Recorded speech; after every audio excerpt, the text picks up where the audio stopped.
Hello, this is New Wave of British Heavy Metal.com. Today is the 27th of July 2020, and in this quick video I'm going to look at a post that I made on the website back on the 25th of March looking at a band called Liar.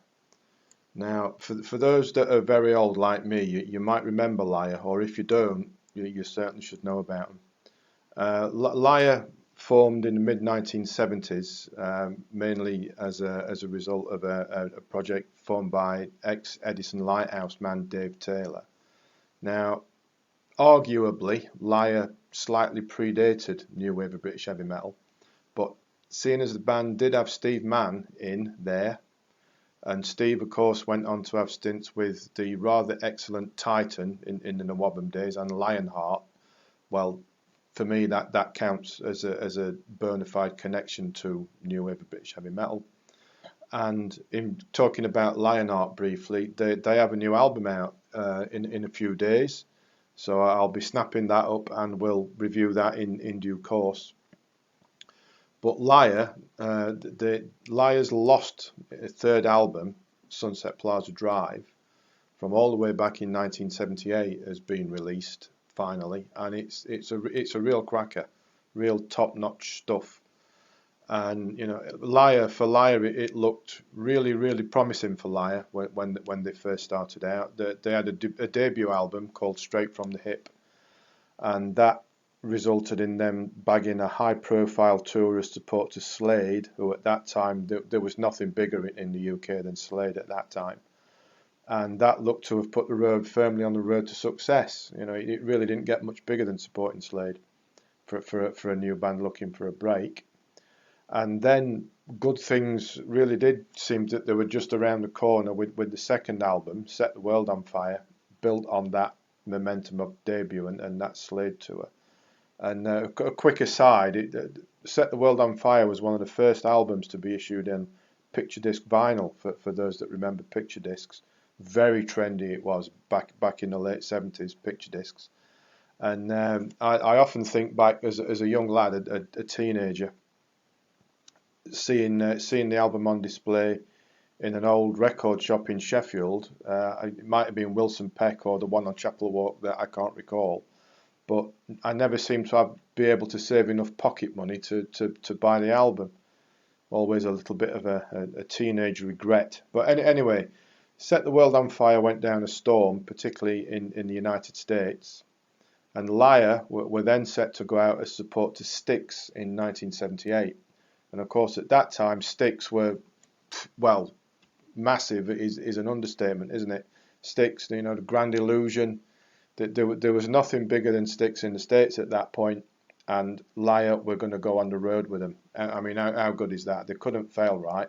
Well, not quite, because the record company, bizarrely, took a frankly mystifying decision to pull Liar off the tour on the premise that Set the World on Fire was going down so well that Liar could go out and headline on their own. Now, well, you can probably see the thinking, but it really didn't work, and Liar, that was the start of the end, I suppose. They did write a third album back then, and the band went into Stevie Wonder's studio of all places and lived in a house on Sunset Plaza Drive, hence the title of the album. Doesn't take too much thinking about that, does it? However, there was more bad luck for Liar. The usual and familiar record company legal wranglings and all the rest of it took the wind right out of sails one last time.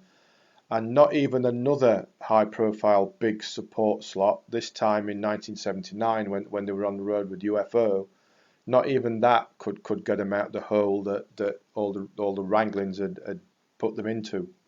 So Liar were no more at that point.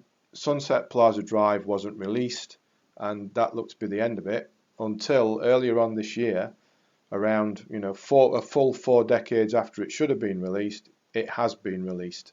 And let me tell you, on listening to it, that those 40 odd years that have passed since it was recorded, it sounds as fresh now as it would have done then. It's not aged at all. It's proper fresh sounding album of rock songs on the more melodic range, not dissimilar, I suppose, to a little bit of Journey, Boston, Angel and Foreigner type stuff, but with that UK twist, giving it a slightly harder edge. The songs are all well crafted, outstandingly well performed and produced. It's a fantastic album. It is Sunset Plaza Drive. Check out the opener, for example, Judy Teens, and properly excellently crafted rocker. Kicks in after a gentle intro. You've got the chunky, beefy riffs, some nice, crisp, clever bass lines, crystal clear vocals, and some really fine solo work in there. It's excellent, excellent stuff. The rest of the album flies by. 11 superb songs performed by a tight band, which surely should have been up there with the likes of Boston et al. You know, given an even break, which eluded them sadly. You know, just 2 words to describe Sunset Plaza Drive, and that's buy it. It's as straightforward as that.